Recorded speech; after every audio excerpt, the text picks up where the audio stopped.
Olá, eu sou o jornalista Marco Aurélio Franco e no Rádio MP Entrevista de hoje eu vou tratar de um problema que tem atingido famílias por todos os cantos do Brasil. As apostas esportivas popularizadas com a chegada das chamadas bets, que são casas de apostas virtuais. O entrevistado é o Procurador de Justiça do Ministério Público de Minas Gerais, Fernando Martins. Eu atuei muito tempo numa linha exclusiva de frente que era a defesa do consumidor, em Belo Horizonte. Mas antes eu atuava em Uberlândia, na parte de defesa do consumidor. E uma das formas de trabalho, um dos modelos de trabalho que a gente tem é o modelo de prevenção ao superendividamento. O que é isso? Aquelas pessoas que devem tanto que não conseguem ter o mínimo existencial ou a dignidade de vida preservada. Dentro do modelo brasileiro de defesa do consumidor, existe uma legislação hoje, que é a 14.181, traz um dever fundamental para o Estado, e aí o Estado juiz, o Estado Ministério Público, o Estado Defensoria Pública, no sentido de prevenir o superendividamento. O que nós fizemos em relação às bets a essa época? Nós achamos bastante contraditório. O Brasil tem uma lei de prevenção ao superendividamento e, de outro lado, tem uma legislação que autorizava, por exemplo, os consumidores a ter gastos, inclusive gastos que atingissem as suas necessidades mais básicas, de forma a ele ter exclusão social.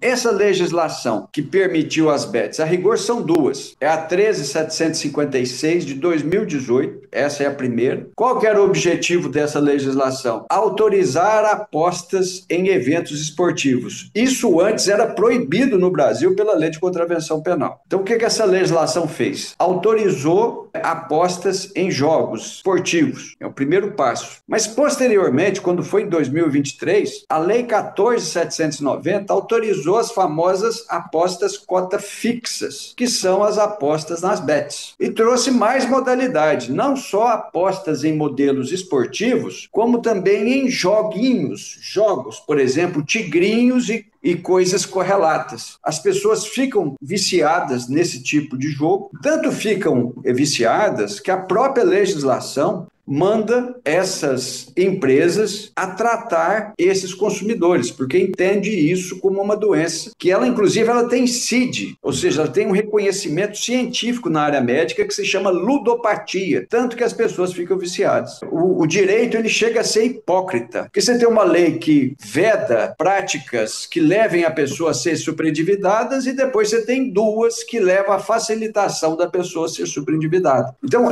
o que nos levou à época, e à época eu era presidente do Instituto Brasileiro de Política e Direito do Consumidor, que é o Brasilcom, o que nos levou à época não só a tomar providências a nível aqui de PROCON, como também a startar estudos a respeito disso, foi justamente a quantidade de pessoas que estavam se superendividando. Então nós temos casos de quê? Imagine só, suicídio, nós temos casos de exclusão social, caso de pessoas, agora você imagine só, que utilizam o Bolsa Família para pagar a aposta, e isso é um problema muito sério. O Brasil não deveria ter autorizado isso. E o que é mais hipócrita ainda é o que está acontecendo agora no Congresso Nacional, porque foi o próprio Congresso Nacional que autorizou isso e agora ele resolveu startar uma CPI. E aí que, assim, se ele autorizou, né, ele deveria, então, correr atrás disso e melhorar essa legislação. Tem gente, então, assim, tem gente que está deixando de comprar coisas, o procurador, para poder apostar. Justamente, eu vou te contar por que isso acontece. Porque o jogo, ele é viciante. Já era desde a época dos cassinos. O Brasil proibiu. A história dos jogos com o direito, imagine só, é uma história que vem desde a época do direito romano até hoje, sempre proibindo, porque os jogos levaram as famílias às bancarrotas. Foi isso que aconteceu na história do mundo. O direito sempre proibia. E sempre houve uma tentativa de grupos, que eu posso dizer, lobbies, para tentar autorizar isso no Brasil. Vou dar só um exemplo para vocês de tentativas de legalização de jogos. O primeiro foram os bingos. Os bingos fizeram microcassinos nas grandes capitais brasileiras. Então, assim, até 10 anos atrás, a Lei Zico e a Lei Pelé autorizavam isso. Depois foi retirado da nossa legislação. Outra também que eles tentaram legalizar foi aquelas maquininhas caças-níqueis. Tentaram, agora eles estão com um lobby mais forte e autorizaram essas duas legislações. Então, o que eu volto a dizer, as pessoas entram no Estado, é um estado de ausência de força na tomada de decisão. Ele fica viciado em jogar. O pior é que é o seguinte, nós todos já estamos plataformizados, nós estamos viciados nas plataformas. Nós não ficamos sem WhatsApp, nós não ficamos sem redes sociais, nós vivemos porque estamos plataformizados. Uma outra situação também que é muito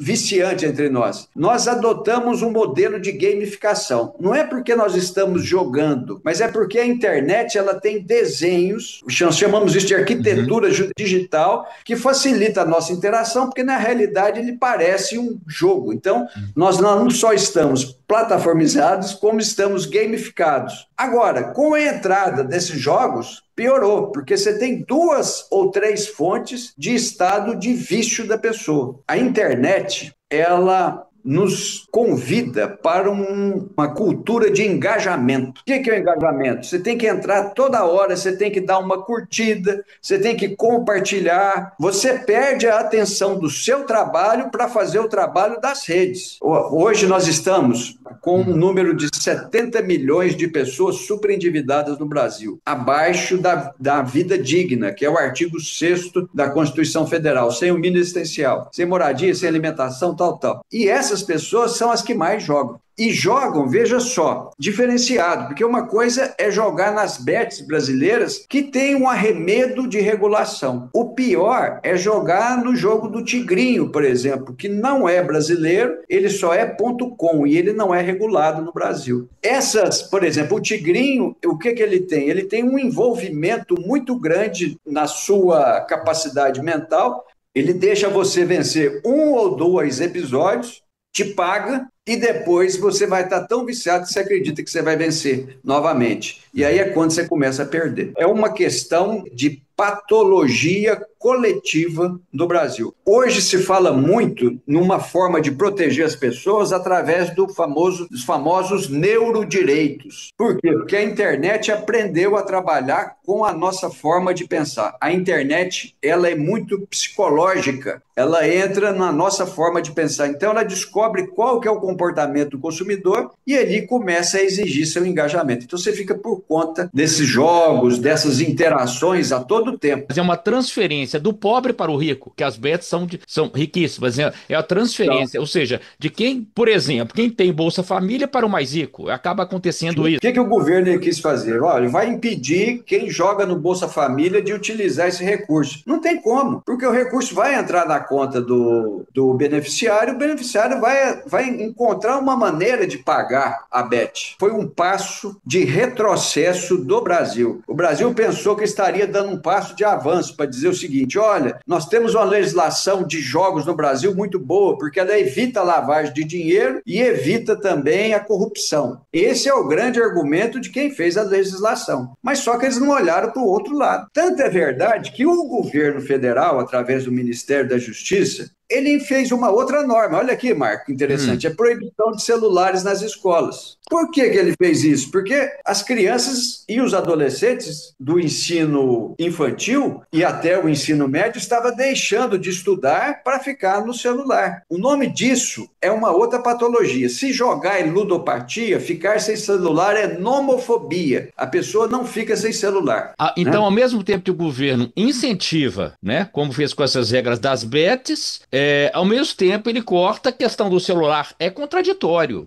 Olha, não teria cabimento fazer uma legislação dessa sem pensar nas consequências. Uma das consequências é você endividar a população e eles não estão ligando para isso. O legislador autorizou isso daí, o presidente da República não vetou, o que é pior, ele deveria ter vetado, e agora nós estamos com essa situação no Brasil. Em 2023, nós tínhamos cerca de 50 milhões de superendividados. Hoje nós estamos com 70 milhões. É preocupante. Um país superendividado é um país com baixo IDH. O senhor acha que isso traz desafios tanto para, assim, para o Poder Judiciário e para os ministérios públicos? Eu acho que os ministérios públicos hoje, os promotores de defesa do consumidor, eles deveriam, nas suas regiões aí, ao atender essas pessoas que são vítimas desses jogos e eles aparecem para reclamar, é só fazer atendimento ao público, buscar a nulidade dessas apostas e a restituição daquilo que esses consumidores perderam. Seria uma ação muito boa, por exemplo, você ajuizar lá na sua comarca ou na sua regional, demonstrando que essa legislação de bets ofende o Código de Defesa do Consumidor. O Código de Defesa do Consumidor é uma lei de ordem pública, cogente, então é uma lei imperativa. Essa legislação, ela confronta diretamente com o Código de Defesa do Consumidor. O Código de Defesa do Consumidor prevalece no concurso normativo, já que há um conflito aí. Também utilizar os argumentos constitucionais. É dever fundamental do Estado a proteção do consumidor. Se a própria legislação inclui que existe o risco da ludopatia, se a própria legislação inclui lá para a educação que existe o risco da nomofobia, está na hora do Ministério Público tomar posturas e requerer, nos seus casos, na sua zona de competência ou atribuição, perante o Poder Judiciário, ajuizamento de ações a nível coletivo para buscar efetivamente a nulidade dessas apostas e a restituição daquilo que foi pago pelos consumidores.